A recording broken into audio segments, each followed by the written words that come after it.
한다면 그 제사장은 하나님을 만나 뵐 때 죽게 됨을 우리는 성경을 통해서 볼 수 있습니다. 그런데 하나님을 일을 행한다는 것이 바로 이 성결의 기본에 있다라는 겁니다.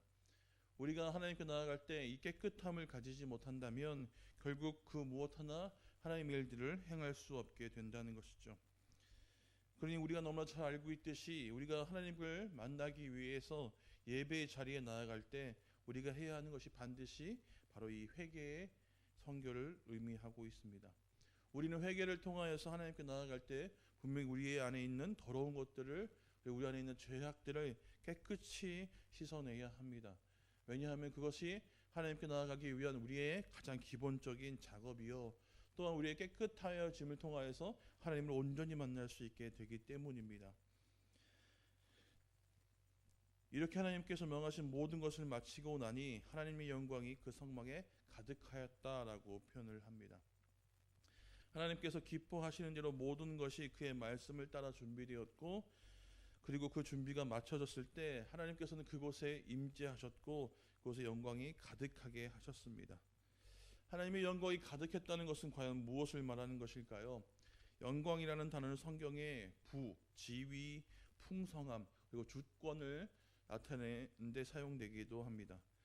이런 의미 가운데 하나님의 영광이 가득했다는 말을 뜻을 살펴보면 결국 하나님의 백성으로서 하나님의 주권 아래에 이제 매여 있음을 이야기해 주고 있고, 또 하나님의 주권 아래 통치함을 받게 되었음을 이야기해 주는 것입니다. 결국은 이제는 하나님의 영광이 가득함을 통하여서 이스라엘 백성이 이제 하나님의 백성으로서 그분의 통치하심, 그분의 이끄심, 그분의 돌보심을 받게 되었음을 이야기합니다. 이스라엘 백성들은 하나님의 말씀에 순종하여 성막을 지었다는 것은 결국은 그들이 이제 하나님만을 의지하는 삶을 살아가겠다 하는 표이기도 했습니다. 그들이 하나님의 말씀을 순종하여서 그 말씀 그대로 행하고 그 말씀을 따라서 그 성막을 지었다는 것은 결국 이제는 내가 하나님의 백성으로서의 삶을 살겠노라 라고 선택하는 것이라는 것을 이야기해 주고 있습니다. 이와 같은 선택의 중요성은 결국 그들이 이전에 앞서 보였던 이 금송아지를 만들었던 사건을 통해서도 볼 수 있습니다. 눈앞에 보이지 않았던 하나님, 그들은 불안해했고, 그렇기 때문에 눈에 보이고 무언가 실질적으로 내가 섬기고 의지할 수 있는 대상을 그들은 만들었습니다.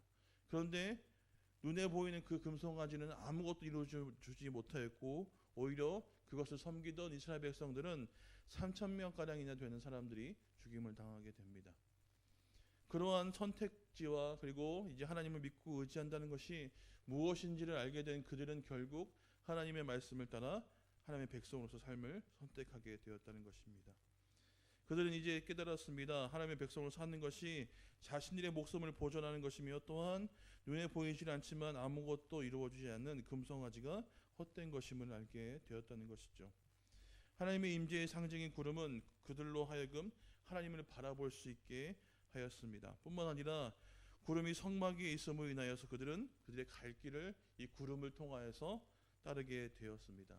구름이 성막 위에서 떠오르면 이제 나아갈 채비를 하였고, 구름이 그 성막 위에 머물렀으면 그들이 갈 길을 멈추고 그곳에 자리를 잡았습니다.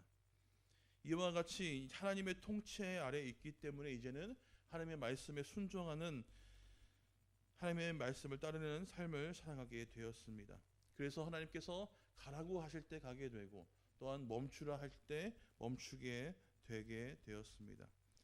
이 모든 백성이 볼 수 있었고, 그러므로 우상을 바라보지 않게 되었다는 것이죠.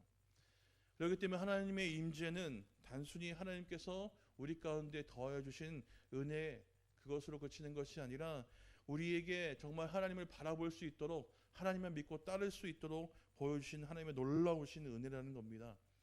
왜냐하면 눈에 보이지 않아 불안해했고, 눈에 보이지 않아 하나님을 온전히 의지하지 못한 이스라엘 백성들을 하여금 정말 하나님께서 그들 가운데 거하셨음을 보이셨으며, 또한 그들 가운데 거하셨다는 것은 전지전능한 하나님께서 그들과 이제는 함께 하시며 그들을 돌보시겠다는 상징이기도 했습니다. 실질적으로 성막은 이스라엘 백성들 진 가운데 있었습니다. 성막을 통해서 동서남북으로 이제 나누어서 이스라엘 백성들이 진을 쳤고 그 가운데 성막이 있었습니다.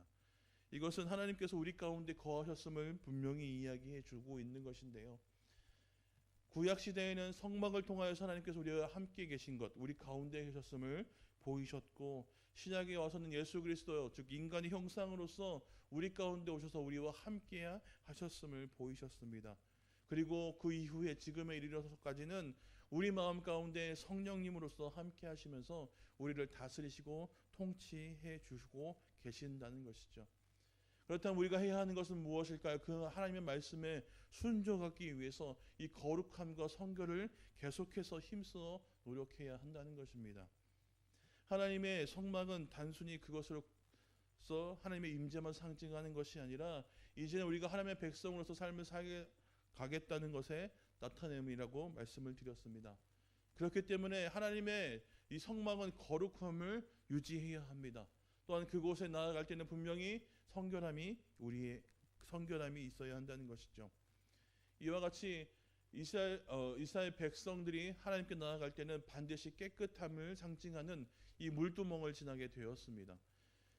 제물을 바치고 번제를 드리고 난 다음에 이 물두멍을 지나면서 소원을 씻음을 통하여서 이 죄 씻음을 상징하게 되었고, 그리고서는 하나님을 만나러 나아갈 수 있게 되었다는 겁니다. 이와 같이 우리도 하나님께 나아갈 때마다 모든 예배 가운데 하나님께 온전히 나아갈 수 있도록 회개, 또한 우리의 모든 삶 속에서도 계속해서 이 성결에 유지하는 회개의 삶을 살아가야 한다는 겁니다. 우리가 우리의 삶 속에서 하나님의 주권 아래에 놓여 있으며 그 하나님의 통치하심을 받는 삶을 살아가려 한다면 결국 우리가 너무나 잘 알고 있는 이 거룩함을 유지하고 또한 이 성결의 삶을 계속해서 살아가야 한다는 겁니다. 우리는 우리의 삶 속에서 선택을 하게 됩니다. 과연 하나님의 통치 아래 놓이며 살아가게 될 것인지, 즉 하나님을 의지하며 살아가게 될 것인지, 아니면 하나님을 의지하지 않고 살아가게 될 것인지를 선택하게 됩니다. 그 삶은 분명히 성경을 통해서도 나타나 있지만 우리 삶을 통해서도 경험되어질 것입니다. 하나님의 통치를 벗어난 삶을 살아갈 때는 분명히 그 어려움이 그냥 온전한 어려움으로, 그래서 힘듦과 고통으로 다가오게 될 것이지만 하나님의 통치하심을 통해서 그것을 의지하고 나아가는 그 삶을 선택한 삶은 결국 어려움 가운데 있더라도 그것을 이길 수 있는 하나님의 능력과 은혜가 더해진다는 것을 우리가 너무나 잘 알고 있습니다. 그러니 우리가 하나님의 제사장이며 성전인 우리가 거룩함을 힘써야 할 것입니다. 그와 동시에 성결하기 위해서 노력해야 할 것입니다. 그것이 우리가 하나님의 주권 아래에 있는 그분의 통치하심을 온전히 받게 되는 하나님께 바쳐진 삶이 되는 것이라는 것을 기억하십시오. 그래서 오늘 삶뿐만 아니라 매일의 삶이 하나님께 바쳐진 삶이 되기를 축원합니다. 그래서 하나님의 백성으로서 삶을 살게 되어 그분의 거룩한 백성으로서 온전히 우리의 삶이 하나님께 드려지는 하나님의 백성이 되시기를 주님의 이름으로 축원드립니다. 기도하겠습니다. 사랑의 하나님 감사합니다. 오늘도 함께 하신 아버지 하나님, 우리로 말미암아 하나님의 백성